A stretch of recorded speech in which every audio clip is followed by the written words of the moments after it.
yang membuat sidang atas nama saya sebagai terdakwa tidak bisa lagi dilanjutkan, yaitu hari ini, hari Kamis,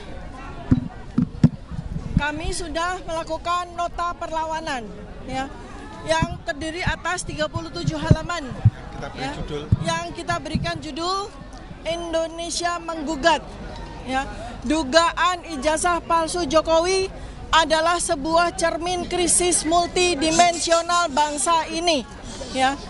Pada beberapa hal nanti akan secara rinci disampaikan oleh advokat saya. Yang pertama adalah bahwa surat dakwaan yang diajukan kepada saya itu secara penuh setelah kami pelajari mengandung dua kelemahan utama yang membuat sidang atas nama saya sebagai terdakwa tidak bisa lagi dilanjutkan, yaitu terjadi error in objecto dan error in persona. Apa artinya? Objek yang didakwakan kepada saya itu salah secara objek, ya, karena yang saya dan Mas Roy Suryo lakukan pengkajian adalah benda digital, objek digital yang beredar di internet yang dimiliki oleh saudara Dian Sandi. Kami sama sekali tidak melakukan pengkajian, komentar apapun terhadap dokumen digital yang diakui oleh saudara Joko Widodo. Karena secara fakta, saudara Joko Widodo tidak memiliki ijazah dalam bentuk digital. Jikalau memang benar beliau adalah lulusan Fakultas Kehutanan UGM tahun 1985, jikalau benar, maka dokumen yang dimiliki adalah dokumen yang bersifat analog, di mana kita semua sampai dengan 11 tahun kita menanti sama sekali belum pernah ada kemunculan dari dokumen ijazah tersebut. Sehingga jelas bahwa dugaan atau dakwaan dari jaksa itu salah secara objek ya. Kemudian yang kedua adalah error in persona.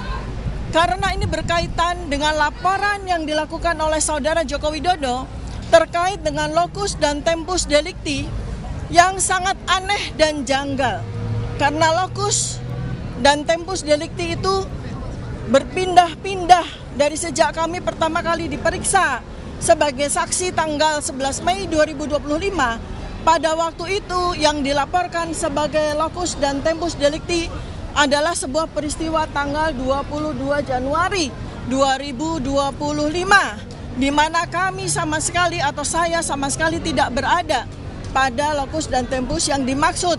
Lalu kemudian laporan polisi itu diubah secara locus dan tempus deliktinya menjadi di daerah Jakarta Selatan 26 Maret 2025. Lalu pada surat dakwaan yang disampaikan oleh penuntut umum ternyata locus dan tempus berubah lagi, yaitu di antara bulan Maret 2025 hingga bulan Mei 2025.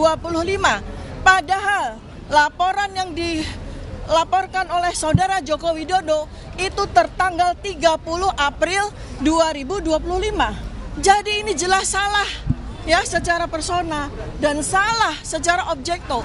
Karena mana mungkin melaporkan sesuatu kejadian yang belum terjadi pada saat laporan polisi itu dilakukan. Dia melaporkan tanggal 30 April 2025 atas peristiwa yang terjadi pada bulan Mei 2025. Itu sesuatu yang sangat tidak masuk akal.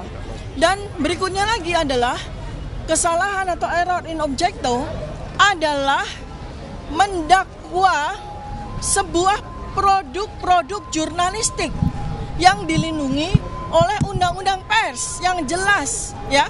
Jadi ada 5 unggahan dari 28 unggahan yang dijadikan sebagai barang bukti. Itu sendiri sebetulnya sudah error in objecto. Karena 28 barang bukti itu dibebankan semua kepada saya. Sedangkan dari 28 barang bukti itu hanya ada 5. Ada 5 unggahan yang berkaitan dengan saya.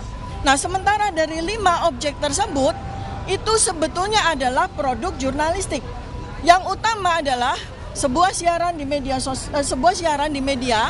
ya yang berlangsung di gedung MNC ya, itu dilaporkan sebagai di mana saya melakukan perbuatan yang didakwa dengan pasal 32-35. Padahal itu adalah sebuah produk jurnalistik. Artinya, kalau seorang narasumber seperti Anda, seperti saya, didakwa melakukan pidana atas keterangan yang saya lakukan, maka tentu saja media tersebut, hostnya yang memberikan pertanyaan kepada saya pun juga harus turut didakwa secara pidana. Tetapi Undang-Undang Pers tidak menyatakan demikian. Sebab sebuah produk jurnalistik yang berisikan talk show ya atau sebuah tanya jawab itu dilindungi oleh Undang-Undang Pers. Apabila host dan narasumber melakukan sebuah kesalahan, slip of the tongue atau kesalahan pada waktu itu, maka Undang-Undang Pers itu memberikan fasilitas dalam bentuk hak jawab, dalam bentuk sebuah mediasi di dalam koridor Dewan Pers ya. Jadi ini tidak bisa langsung dibawa kepada pidana. Kalau sampai terjadi seperti ini, maka inilah yang disebut sebagai chilling effect, membuat semua orang takut untuk bicara. Ya, selanjutnya akan diteruskan oleh advokat saya. Download Tribun X sekarang, menghadirkan lokal menjadi Indonesia.